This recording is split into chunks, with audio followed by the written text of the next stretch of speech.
The greatest kindness often comes from a stranger, not for who we are or what we've done, but simply because we showed up.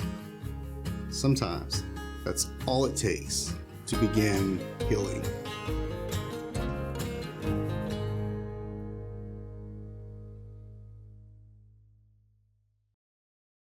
Most of the time, real change doesn't come from a speech or strategy.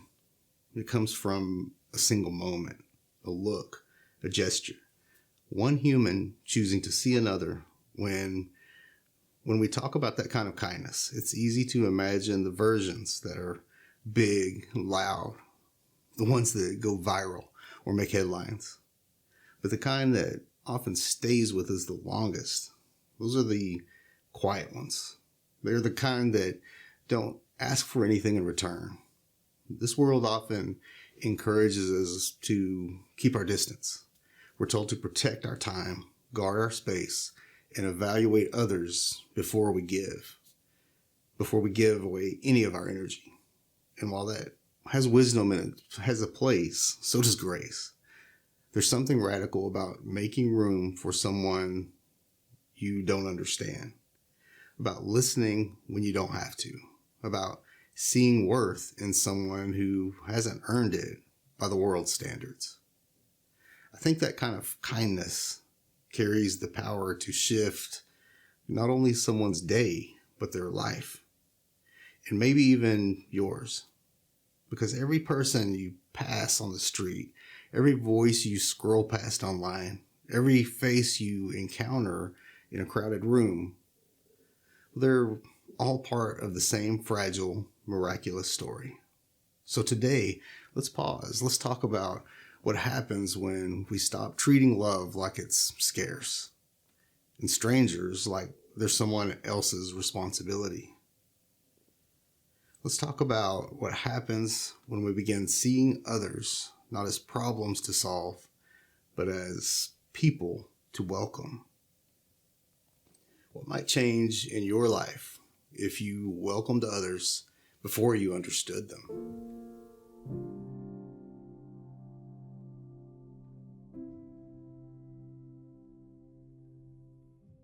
Beyond a patchwork of windswept hills, past fields stitched with rows of wildflowers and tilled earth, there sat a village. This village was marked by a single wooden gate. No guard towers, no locks, just a modest little threshold worn smooth by generations of feet passing through it. The village, it had an old custom, one that outlived wars, droughts, and every reason to abandon it. The gate was never to be closed. In fact, it was always tended, not by soldiers, but by villagers, people who volunteered to sit with a small lantern and a quiet spirit, ready to welcome whoever came through. They believed something sacred passed through that threshold. Not just the feet or wagons or weary bodies, but stories. And they wanted to make sure that each story, no matter how tattered, found a resting place. Well, years ago, a man named Myles arrived there. Dust covered his skin. His eyes were vacant.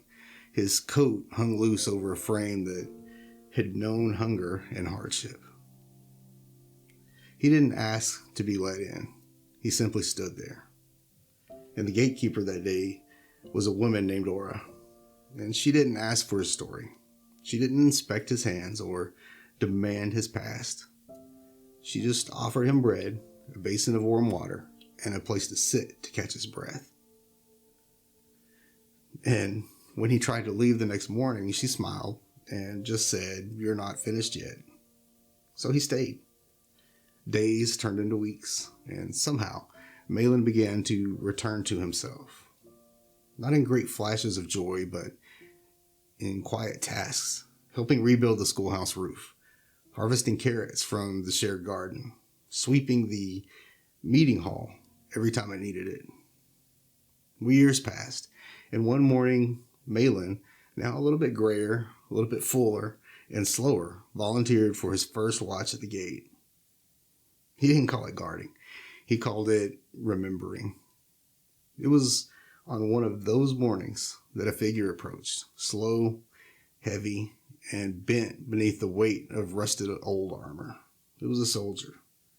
Maybe once feared, now just tired. Dried blood still on his sleeves, a sword at his side, 1,000 miles behind his eyes. He stood just beyond the threshold, expecting a challenge. Malin didn't move. He just sat down on a stool and said, "You're welcome here." The soldier shook his head. "You don't know what I've done." Malin just looked up with steady eyes. "Maybe not, but maybe this is your place where your story changes." The soldier sat. He didn't speak much, but his silence carried 1,000 cracks. And later that evening, they brought him food, a blanket, no questions. He didn't leave. Over time, the soldier put down his sword, literally. He traded it for a shovel and worked beside Malin in the garden. He learned that the names of the herbs and how to patch roofs. And when his armor finally wore through, the villagers came and just melted it down. And they forged tools with it, trowels, rakes, hinges for a schoolhouse door. He never talked much about his past, but he never had to. The village never asked him to. He became more than a guest. He became someone who made space for others. And sometimes he even kept watch at the gate. And when strangers arrived, they'd often see him there, gentle, quiet, sitting beside the gate with a lamp in his hand. He never called it guarding either. He called it remembering. What might happen if you offered someone rest instead of suspicion?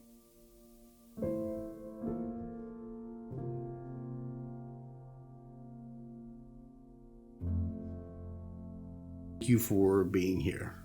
And to ask you a little favor, if you find this kind of message meaningful, would you just consider liking this video, maybe subscribing to the channel, and if possible, sharing a comment.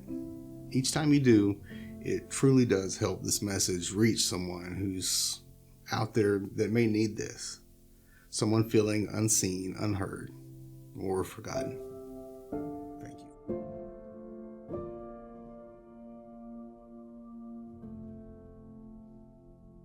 The story of the village gate is simple on the surface, but like all things done with intention, its depth lies in what it refuses to demand. Malin didn't hand out tests or checklists. He didn't wait for the soldier to explain himself. Instead, he offered space. And that space became the beginning of healing. There's something deeply human in that moment. Something we all long for, but rarely feel safe enough to ask for. To be welcomed before we're worthy. To be seen before we're fixed. Think about how often we wear our own version of our armor. Maybe it's sarcasm or withdrawal. Maybe it's the smile we force when we're dying on the inside. We learn to protect ourselves because somewhere along the way, the world taught us that vulnerability is dangerous. But when we're met not with critique, but with care, when someone hands us water instead of a verdict, we start to wonder if we can let the armor fall. And that's when change begins. Not through force, not through guilt, but through a kind of holy hospitality that says you're allowed to be here, even with your cracks. Malin didn't change the soldier by preaching. He changed him by giving him a place to sit, a place to remember he was more than what he carried. And when that soldier's armor was finally melted down into tools, it wasn't discarded, it was repurposed. His past became someone else's provision. That's the quiet revolution of grace. It doesn't just ease pain, it transforms it. What part of your past could become someone else's healing if you just let it be repurposed?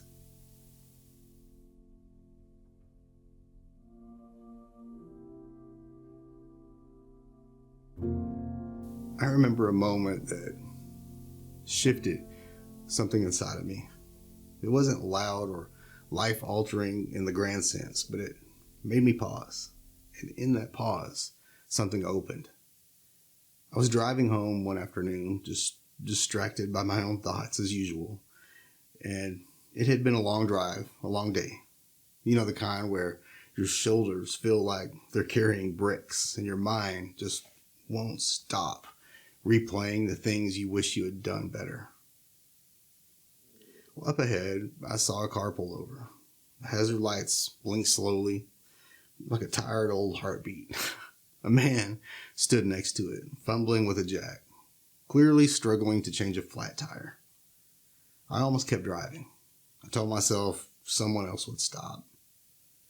But then I remembered all the times that I had needed help and didn't know how to ask for it. So I turned around, went back, and when I got there, we didn't talk much, just enough to get the spare on. He nodded when it was done. Our eyes met, and in that brief exchange, there was a kind of wordless understanding. Not gratitude for the task, but something a little bit deeper. Recognition. I didn't know his story, still don't. But in that moment, we weren't strangers. We were simply two people who crossed paths at the right time. It reminded me that you don't need a dramatic reason to help someone. You just need a little space in your heart and the courage to stop long enough to make room. Well, looking back, I think I was the one who left a little bit lighter that day. When was the last time you gave someone the gift of being seen, even if it was just briefly?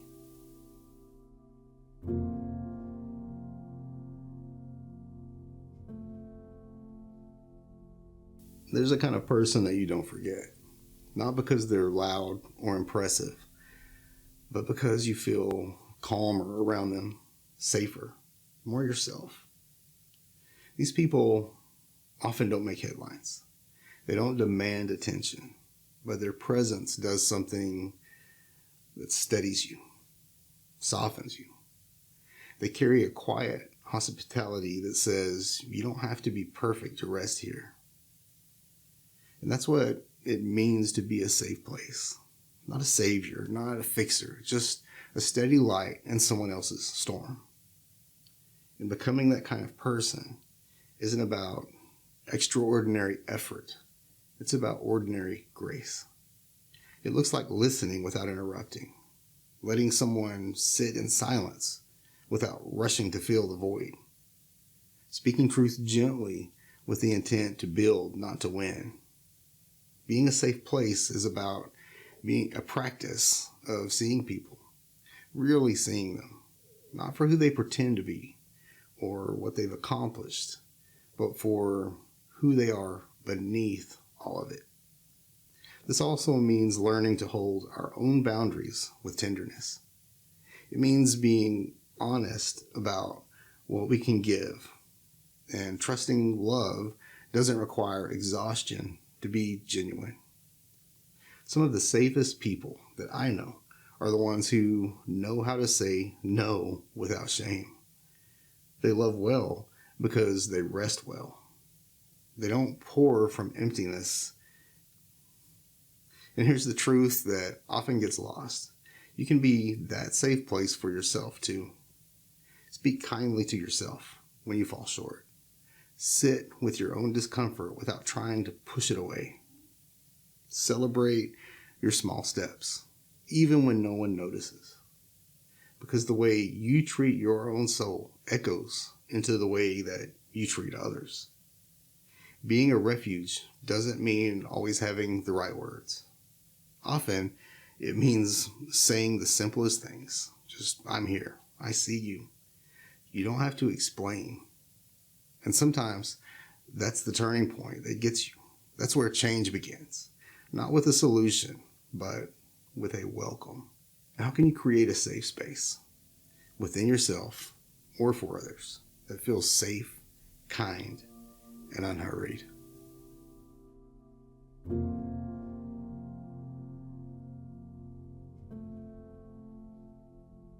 There's a kind of kindness that isn't easy. It's not flashy. It doesn't come with applause. It doesn't even get noticed most of the time. It's the kind that happens when no one's watching, when you choose gentleness instead of judgment, even though you're the one who was wronged. When you offer grace to someone who hasn't earned it, or when you show up not because you're supposed to, but just because you can. This kind of kindness has grit to it. It doesn't float on feelings. It digs in. It decides. And in a world that tells you to match energy for energy, to protect your peace by withdrawing from anything uncomfortable, this kind of love is a quiet rebellion. It says, I'll stay soft, even when the world feels sharp.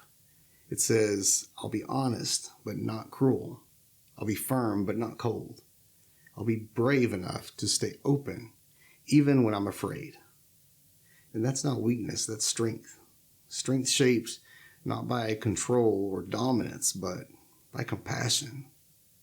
And we need more of that in this world. People who are strong enough to care. People who are courageous enough to stay when it's easier to walk away. And maybe that's you. Maybe you've been carrying a kind of love all your life, the kind that rarely gets noticed, the kind that never asks for credit. Maybe you're someone who's opened their home or their time or their attention for no other reason than it just felt right. And maybe, just maybe, it felt like no one ever did the same for you. And if that's true, I see you. You're not alone. I definitely see you. And I want you to know what you're doing matters. Every small gesture, every time you choose grace over revenge, every moment you pause and soften instead of just lash out, those moments ripple. You might not see the outcome. You might not get the thank you, but you are making the world less harsh, one decision at a time. And if today feels heavy, if you're the one who needs the kindness that you usually offer, let this be your little reminder. You're allowed to receive it too. You're allowed to rest, to ask for help, to cry if you need to. You're not just a giver, you're a human, worthy of compassion, exactly as you are. So if you feel tired today or invisible or like you're the only one trying to do the right thing in a loud and selfish world, remember the story of Malin, the bench at the gate, the way welcome can be stronger than warning. You are that kind of welcome, whether you know it or not. What's one way you can show the quieter kind of strength, either to yourself or to someone else?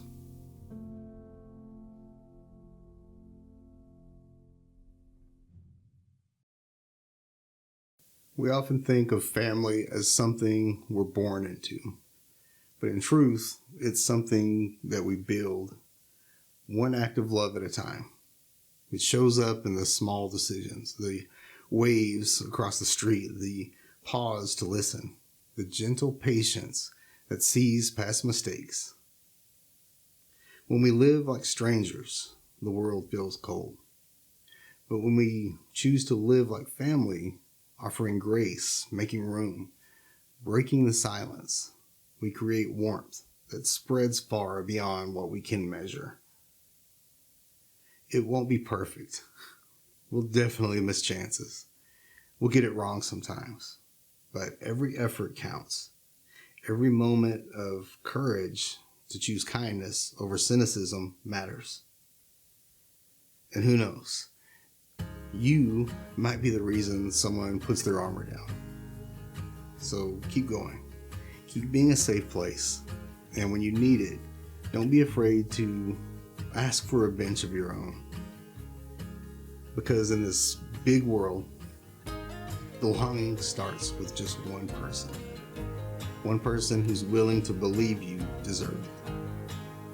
And while it may not always be who we are, it can be about who we want to be. Thank you for watching.